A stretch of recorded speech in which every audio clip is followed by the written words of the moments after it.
Protest करेंगे मराठी भाषा के लागू करने, सम्मान और हिंदी भाषा की सख्ती के विरोध में। क्या कहेंगे आप इसमें? देखिए, मराठी भाषा का पूरा सम्मान है। मराठी हमारी राज्य भाषा है। मराठी हमारे गवर्नमेंट का कामकाज की भाषा है। मराठी ऑफिशियल भाषा है और जो भी कामकाज महाराष्ट्र में चलता है वो मराठी में चलता है।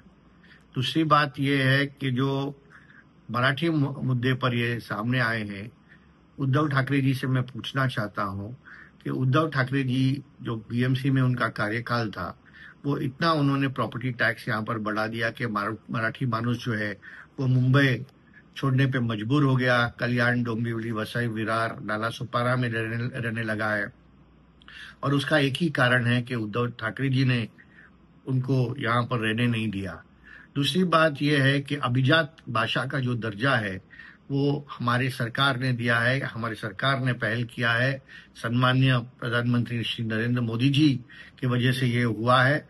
और मराठी भाषा के लिए जो हमारी सरकार ने किया, उनकी सरकार ने नहीं किया।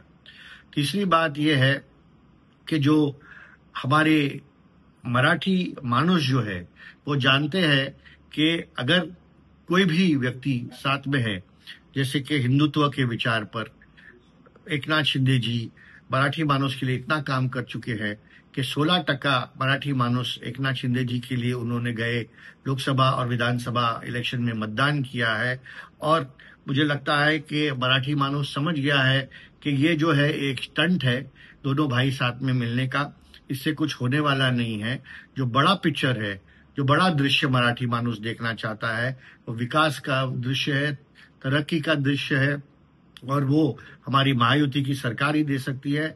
तो इसके लिए अगर वो एक मुद्दे पे साथ में आए तो मुझे नहीं लगता कि इसमें फर्क पड़ेगा।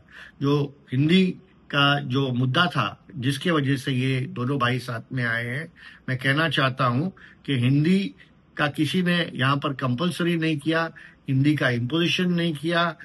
गवर्नमेंट ने सिर्फ ये कहा कि 3 जो लैंग्वेजेस है नेशनल एजुकेशन पॉलिसी के तहत, उसमें मराठी पहला लैंग्वेज है, उसके बाद इंग्लिश है, और तीसरा लैंग्वेज जो है आप संस्कृत हो, तेलुगु हो, तुलु हो, कन्नड़ हो, उर्दू हो, हिंदी हो, कोई भी लैंग्वेज आप चयन कर सकते हैं, विद्यार्थी चयन कर सकता है जो उसको लगे कि उसका फायदे का है।